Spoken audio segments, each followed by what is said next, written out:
So, Aries. Okay, Aries na tayo today. Hello my dear Aries. Hello, kumusta naman ang ating buhay-buhay? Mga my dear Aries, kumusta naman ang ating circle of life? I hope my dear na nasa mabuting ang kalagayan sa mga oras na to habang pinapanood mo itong reading na ito.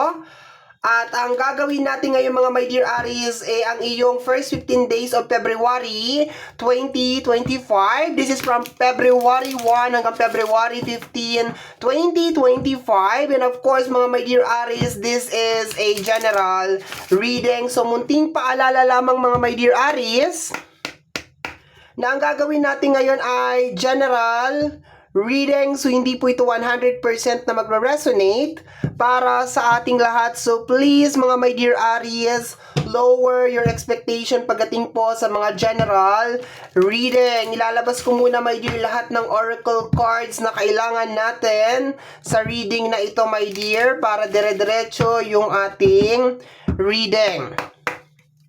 And kung mapapansin mo, may hindi na ako nagsha-shuffle masyado kasi pag nagsha-shuffle ako, ang daming nahuhulog. Okay? So, balasa, katok, cut, kunin nyo na sa ibabaw. Okay? Ganun ang gagawin na natin ngayon. Starting today, ganun na ang gagawin natin para hindi matagal. Okay? So, kunin muna natin, my dear, lahat. Ayan. Katok. Pag kinakatok mo yung card, my dear, kine-cleanse mo siya. Yun yung isang paraan, my dear, ng pag-cleanse sa mga hindi pa nakakaalam. Okay? And then, isang oracle card na lang tayo. Ayan.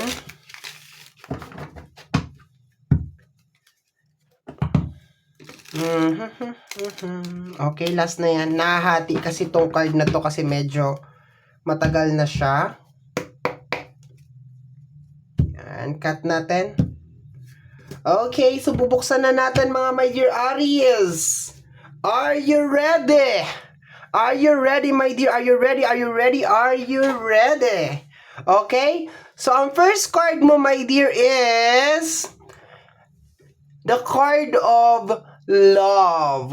Okay? Ang barahan ng pagmamahal. L-O-V-E, love. L-O-V-E, love.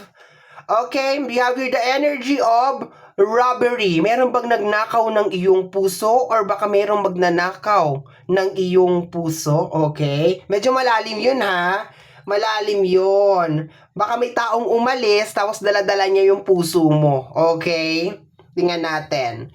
Okay, tingnan natin. We have here, I know I was a distraction from your pain. Okay.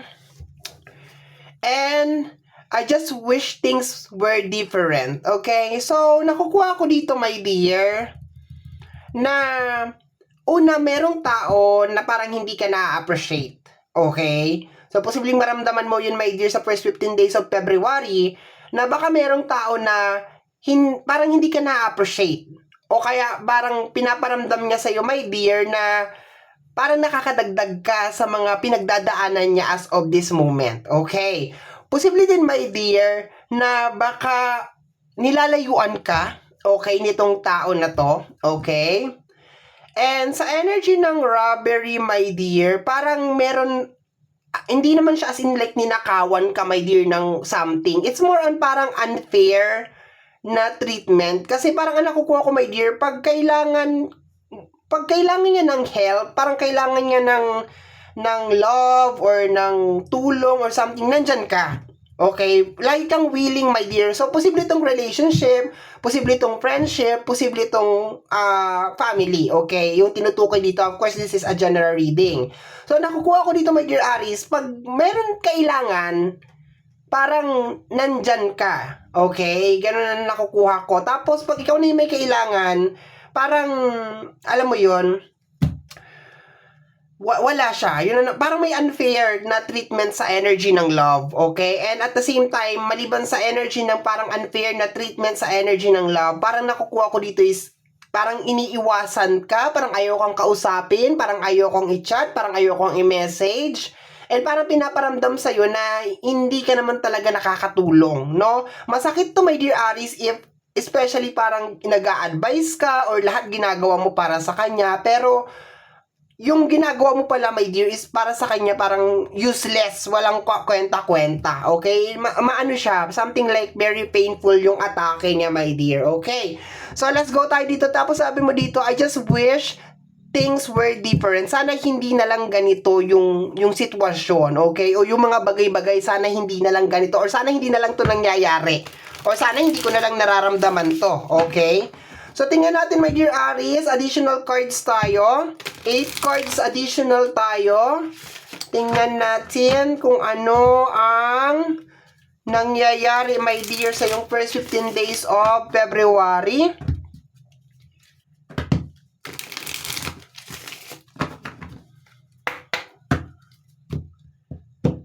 Ito, jumping card to. Mag-jumping card tayo dito. 8 cards siya, pero kung meron mahuhulog na excess or sobra, babasahin natin. Okay, my dear? Let me see. Anong first card natin para sa ating mga my dear Aries first 15 days of February? Okay, ano ito? The 8 of Pentacles, my dear. Okay? So, ang nakukuha ko dito, my dear, is, una, posibleng you are very busy, my dear, sa mga araw na to, okay? Marami sa inyo, or baka meron mga ilan-ilan sa inyo, mga my dear, ang masyadong subsob, hardworking yung energy, okay? Isa pa sa energy na nakukuha ko dito, sinusubukan mong i-work out yung connection. Parang mayroong something na sa connection, pero sinusubukan mo siyang unawain, parang ganun, sinusubukan mong ayusin. Maliban sa energy na masyado kang busy sa trabaho, marami kang ginagawa, masyado kang abala, is nakukuha ko rin yung energy, my dear, na sinusubukan mong i-resolve yung isang situation, okay? Yung isang sitwasyon o yung isang connection, okay? Yun na nakukuha ko dito. So, in short, ikaw, my dear, yung nag-e-effort, okay? Ikaw yung nag-e-effort na nakukuha ko dito. Kung meron mga misunderstanding, di pagkakaunawaan, nakukuha ko dito, my dear, na ikaw yung nag-e-effort, okay? Next energy is the energy of the Hangman. Okay? So, nasa isang sitwasyon ka, my dear, actually, na hindi mo gusto. Okay? Ang kagandahan lang dito, my dear, sa Hangman is, yes, marami talaga ang may ayaw kay Hangman kasi tingnan mo naman sitwasyon niya, nakasabit siya dyan, my dear. Pero, ito kasing card na to is energy na parang kung ano man yan nangyayari sa iyo as of this moment, maraming maikukontribute yan. Marami kang matututunan dyan, my dear. Maraming maiaambag yan sa buhay mo, my dear. Malamang hindi mo na-appreciate ngayon, pero in the near future, my dear, malalaman mo kung bakit yan nangyari sa iyo or bakit mo pinagdaanan yan, okay? So, ayan siya, my dear. Posible din, my dear, baka meron din mga unfair treatment sa loob ng trabaho. Posible din, my dear, na baka meron din mga effort or meron din mga action or parang action siya, my dear. Mga ginagawa mo sa loob ng workplace or workspace, my dear Aries, na parang hindi na-appreciate. Okay, yun ang nakukuha ko dito, my dear. Sabi ko nga kanina, nakakakuha din ako, my dear, ng mga tao na parang pinaparamdam sa'yo na yung ginagawa mo is parang kulang or parang panggulo ka lang, my dear, or nakakadagdag ka lang sa tensyon or sa problema. Baka naman, baka hindi nila sabihin sa'yo ng diretsuhan, okay? Pero nararamdaman mo, my dear, yun ang nakukuha ko dito. Nararamdaman mo na parang iniiwasan ka, parang ayaw kang kausapin, ang dami mo ng payo or ang dami mo ng ginawang effort, nag-split ka na, nag-tumbling ka na, pero parang, alam mo yon, para ka lang nakikipag-usap sa hangin or parang nakikipag-usap ka lang sa pader kasi walang nagre-register dun sa utak ng tao na yon. Yun ang nakukuha ko, my dear. Okay? Kaya merong unfair na treatment or unfair na energy sa usapin ng love. Okay? Next, my dear, is the 9 of Swords. Ayan, my dear. Stress to, my dear. Actually, nagko-cause siya ng stress sa'yo, my dear. Okay? Kasi ito, my dear, yung energy na baka ikaw lang naman talaga yung nagba-value sa connection ninyong dalawa. Once again, pwede itong sa energy ng friendship, pwede itong sa energy ng relationship, sa energy ng family, sa energy ng employer mo, ng katrabaho mo. Bahala ka na kung saan to magre-resonate because this is a general reading. Basta, my dear, meron siyang tinutukoy na isa pang energy or parang isang tao. And sa energy ng Nine of Swords, my dear, nagkokosto ng stress sa'yo. Malamang nagtatanong ka, my dear, bakit ganun? Anong kasalanan ko? Anong ginawa ko? 'Di ba? And napakabait ko naman sa kanya. Napakasipag ko naman. Pero bakit ganito yung nangyayari? Bakit ganito yung balik sa akin? 'Di ba? So, yun ang nakukuha ko dyan. Nagkukos siya ng stress sa'yo, pero siguro, ikaw lang ang nakakaalam. Ikaw lang yung, parang, this energy is inside you. Nasa loob mo to, my dear. Baka pag matutulog ka na, hindi ka makatulog, ikot ka ng ikot sa higaan mo, iniisip mo, sinusubukan mong i-analyze kung bakit nagkaganon yung connection nyo, bakit kanya ginaganon, bakit ganyan yung nangyayari, bakit sobrang unfair, ayan, or baka napapaiyak ka na lang, 'di ba? Yun ang nakukuha ko dito, my dear, kasi nararamdaman mo na may something, may mali, okay? Kumbaga yung nilabas mo na energy, hindi bumabalik. Nakuha mo yung ibig kong sabihin. Hindi bumabalik. Yung nilabas mo na love, hindi siya bumabalik. Okay? Yung mga effort mo, hindi nare-recognize. We have here the Six of Swords. Okay? So, kinakaya mo naman, my dear. Kinakaya mo mag-move on. Kinakaya mong intindihin. Kinakaya mong unawain. Sinusubukan mong unawain, intindihin. Sinasarili mo yung stress. Sinasarili mo tong mga napapansin mo. Kasi baka for some of you, wala namang ebidensya, baka sabihin na nag-overthink ka lang, or wala kang pero nararamdaman mo kasi, my dear Aries, there is something wrong, may mali talaga, okay? Baka yung iba sa inyo hindi kayo nagsasalita or sinasarili nyo lang to kasi wala naman talagang proper evidence, okay? Wala kang proper evidence na iniiwasan ka, wala kang proper evidence na parang nagiging pabigat ka sa kanya kasi baka kinakausap ka naman, nagsasama pa rin kayo or nagkikita pa rin kayo or something, ganyan.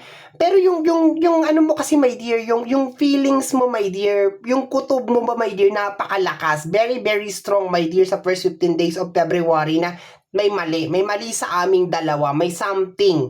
Itong mga kilos niya, itong mga action niya, may mali to. Hindi man niya sabihin sa akin, pero may mali talaga. Parang ganun, my dear Aries, okay? So, let's go. Hindi mo nga lang siguro alam, my dear, kung paano mo itatanong, okay? So, we have here the Ten of Cups, ayan. So, baka you are the breadwinner of your family, ayan. Baka meron ka sinusuportahan na anak, or ikaw yung breadwinner ng pamilya, my dear. Kasi yung energy ng Eight of Pentacles dito, my dear, which is energy ng hardworking and sinusubukan mong i-resolve yung isang bagay o yung isang tension, my dear.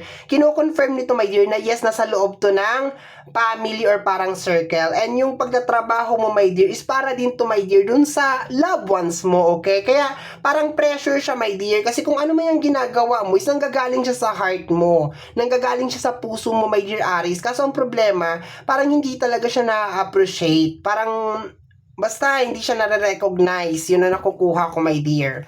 Okay? So, let's go tayo, my dear. But focus ka, my dear. Very, very focus ka, my dear, na ma-resolve kung ano yung mga problema na may kinalaman sa usapin ng pamilya, ma-settled yung mga dapat ayusin, my dear, sa loob ng family, posible din, my dear, sa sarili mo. Nandun, my dear, yung focus mo. Ang magpapabagsak lang sa'yo talaga dito, my dear, is yung magiging distraction lang talaga sa'yo dito, my dear, is yung mga unfair na treatment ng mga tao. Yung parang ibinigay mo na lahat, inalay mo na lahat, pero parang kulang pa rin or parang wala kang ginawa. Yun yung ganun na energy na parang nakakainis, na parang kulang na lang pukpukin mo tong tao na to kung sino man ito. Okay? So, let's go tayo, my dear Aries. Last 3 cards tayo. Sino to? Ano to? The Page of Pentacles. Okay? baka yung iba sa inyo, my dear, you're still giving a second chance sa tao na to or sa energy na to. Hindi mo naman pinalalaki yung gulo eh. Sinusubukan mo talaga siya, my dear, intindihin sa abot ng makakaya mo. Pero syempre, tao ka lang, apektado ka. Apektado ka ng mga nakikita mo, apektado ka ng mga nararamdaman mo, ng mga naririnig mo. So, apektado ka, my dear. Pero nakukuha ko talaga dito, my dear, na parang pinag-aaralan mo yung sitwasyon, okay? Ikaw ang nag-a-adjust doon sa nangyayari, okay? So, let's go tayo, my dear. Lumipad, we have here the 9 of Wands. Kahit hirap ka na, my dear, okay? Kakayanin mo to, okay? Hirap ka na nga na may taguyod, makapag-provide, gumawa ng pera, so on and so forth. Sasabay pa yung mga ganitong mga energy. Mga taong ungrateful, di marunong magpasalamat, di ba? Nakakainis pag meron kang kamag-anak or kapamilya, kahit na sabihin natin kaibigan, katrabaho na ganito, my dear. Okay? Yung ano lang, yung walang give and take na nangyayari. Yun, walang give and take na nangyayari. Kuha na lang siya ng kuha, take na lang siya ng take na lang siya ng take, yung parang ganun, okay? Nakakainis yung ganun sa pamilya, sa mga katrabaho, nakakainis yung ganun, my dear. Tapos, pag meron ka nagawang maganda, hindi mo lang ma-recognize, hindi mo lang ma-appreciate, nakakainis, okay? Tapos, baka pinagkakalat pa sa ibang tao na, hindi naman nakakatulong yan. Mga ganun, ala, diba? Okay, my dear, last card tayo, my dear. We have here the 3 of Pentacles. Okay? So, may distraction, my dear, pero tuloy ka pa rin, my dear, sa pangarap mo. Okay? Titiisin mo to, sasarilinin mo to, my dear. Iiyak mo lang to. Pipilitin mo na lang unawain, my dear, kung ano yung nangyayari. And at the same time, probably magbibigay ka pa rin ulit ng second chance sa kung kaninong energy man ito, my dear. Okay? So, bottom deck of the card is the 2 of Wands. Ayan. So, hindi ka pa makapag-decide actually as of this moment. Kasi baka yung iba sa inyo, my dear, is wala pang sapat talaga na evidence dyan sa kung ano yung nangyayari. Baka ito ay kutob lang. Baka naoobserbahan mo lang. So, I guess parang naghihintay ka talaga ng alam mo yon yung ng pitik, yung parang something na makakapag-decide sa'yo na, oh, teka, tatanggalin na talaga kita sa buhay ko or bahala ka na, 'di ba? Yung mga ganun na eksena, my dear, okay? But for some of you, my dear, titiisin nyo to, uunawain nyo, hindi kayo makapag-decide kaagad-agad dito sa nangyayari na ito. And yun nga, life must go on pa rin para sa inyo. Focus pa rin talaga kayo sa mga pangarap ninyo, my dear, sa kabila ng distraction na nangyayari, my dear, in the background. Okay? So, my dear Aries, yan ang reading mo para sa yung first 15 days of February 2024. Somehow, 2025 na pala. Sorry, my dear. First 15 days of February 2025. Somehow, my dear, kung nagustuhan mo to, especially kung napadaan ka lang, don't forget to subscribe. Pag-click, my dear, ang notification bell para ma-update ka sa aking mga upload. And free to like, free to share, free to comment sa lahat ng ating mga videos. Once again, my name is RJ, also known as Apo J. Maraming salamat po, and until next time, bye-bye! Thank you, my dear!